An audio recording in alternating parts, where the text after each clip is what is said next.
এক ভয়াবহ দৃশ্য সপোনৰ ঘৰখন উটি গৈছে গংগাধৰৰ প্ৰবাল গৰাখহনীয়াত। চকুৰ সন্মুখতে মুহূৰ্ততে গংগাধৰ নৈত জাহ গ'ল গছ এণ্ড চেনৰ বাসগৃহ। চাৰখাৰ হৈ গ'ল এটি জীয়া সপোন। এই দৃশ্যাংশ গোলকগঞ্জৰ উত্তৰ টুক্ৰেৰচৰা প্ৰথম খণ্ডৰ গংগাধৰ নৈৰ গৰাখহনীয়াই কাল ৰূপ ধাৰণ কৰিছে। চপৰা চপৰে খহিছে মানুহৰ ভেটি মাটি। গৰাখহনীয়াত শ শ বিঘা কৃষিভূমি নদীত জাহ যোৱাৰ লগতে গৃহহাৰা হৈছে ৩০০ৰো অধিক পৰিয়াল। হাহাকাৰ সৃষ্টি হৈছে নৈপৰীয়া ৰাইজৰ মাজত। ভৰ বাৰিষাত গংগাধৰ নৈৰ গৰাখহনীয়াই ভাবুকি কঢ়িয়াই আনিছে নৈপৰীয়া ৰাইজলৈ। কোনো এখন চৰকাৰে গৰাখহনীয়া ৰোধৰ বাবে বিজ্ঞানসন্মত ব্যৱস্থা গ্ৰহণ নকৰিলে, যাৰ ফলতে উত্তৰ টুক্ৰেৰচৰা প্ৰথম খণ্ড গংগাধৰ নৈৰ গৰাখহনীয়াত সম্পূৰ্ণৰূপে জাহ যোৱাৰ উপক্ৰম হৈছে। গোলকগঞ্জৰ পৰা Tapan Roy report, North East Frontier news.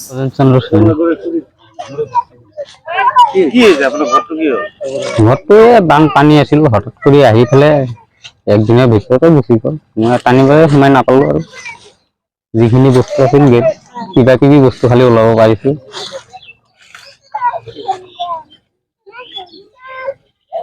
চৰকাৰক কি জনাব? চৰকাৰে যদি কিবা সহায় কৰে আৰু সেইটোৱে খুজি। আপোনাৰ তাতে কোনো বিধায়ক, কোনো জনপ্ৰতিনিধি আহিছে নেকি ইতিমধ্যে? ইতিমধ্যে অহা মানে মণ্ডল আহিছিল, আহি পেলাই চাই গৈছে, কিবা কাগজ পাতি অলপ লৈছে, ডকুমেণ্ট। চাৰ্কলত যোৱা নাই, চাৰ্কলত গৈছিলো মণ্ডলৰ লগত। সেইটো কাগজ পাতি লৈছে, জমা দিছে। আপোনাৰ বেলেগ ঠাইত আৰু মাটি আছে নে নাই? বেলেগ ঠাই মাটি নাই।